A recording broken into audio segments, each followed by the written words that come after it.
You know, some of the world's most valuable assets, they aren't in a bank vault or some billionaire's mansion. Nope, they're tucked away, deep underground, all under the care of a single, incredibly secretive landlord. And we're about to find out exactly who they are. And we're talking about, well, everything. Think about the original master recordings of your favorite albums, priceless film negatives, even top-secret government files, and the digital backbone of our entire global economy. It's all being protected by just one company. So that's the big question here, right? In this explainer, we're going to pull back the curtain on a company called Iron Mountain, an absolute empire that's been built on trust, security, and, maybe most importantly, absolute discretion. All right, to really get a handle on this security giant, we have to go way back to its very unusual beginning. And believe me, it's a story that doesn't start with security, but with fungus. That's right, a mushroom farmer. His name was Herman Knost, and he bought this old, abandoned iron ore mine in New York.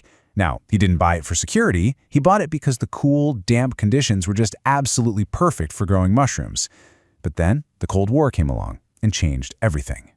Knost saw the growing fear of nuclear war and made a brilliant pivot. He started marketing his underground mine as a completely nuclear-proof vault for vital corporate records. And from there, the company just kept evolving. They jumped into the digital revolution, restructured themselves financially into something called a real estate investment trust, and today, they're the hybrid information titan we know. So, beyond just storing stuff in old mines, what does Iron Mountain actually do today? Let's take a little peek inside their modern-day fortress.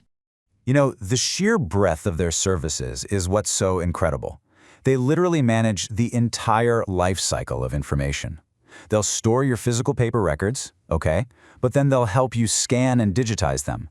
They'll house your servers in these massive data centers, and when it's all over, they securely destroy everything. They even protect priceless works of art. And their client list? I mean, just think about it. Government agencies, global banks, healthcare companies, even intelligence organizations. These are customers where a security breach isn't just an oops. It could be a full-blown national security crisis or a total financial catastrophe. So the level of trust and security they demand is just about absolute. And that security comes in layers. A lot of their facilities, from the outside, they're designed to look like nothing special, just nondescript buildings. But they're surrounded by guards and fences. Then, inside, you've got constant surveillance, biometric scanners controlling who goes where, and this super meticulous chain of custody system that tracks every single box, tape, or hard drive from the second it arrives. So how does a business like this actually work financially? This is a really crucial point, because it's not just a security company. It's actually a very special kind of real estate company. See, back in 2014, Iron Mountain became a REIT. That's a real estate investment trust. To put it simply, this structure basically says that their main assets are the buildings themselves, the secure warehouses and data centers. It's a really tax-efficient way to operate, and it's great for attracting investors who are looking for income, because REITs have to pay out most of their taxable income as dividends. And this really gives you a balanced picture of their whole business model. On the one hand, they totally dominate the market and have crazy high customer retention. I mean, once your data is in the mountain, it's a huge pain to move it. But on the other hand, their original business, storing paper, is slowly declining. And they're facing some seriously intense competition in the data center world. So, that's the big question, isn't it? How does a company that was literally built on paper and physical vaults get ready for a future that's almost completely digital?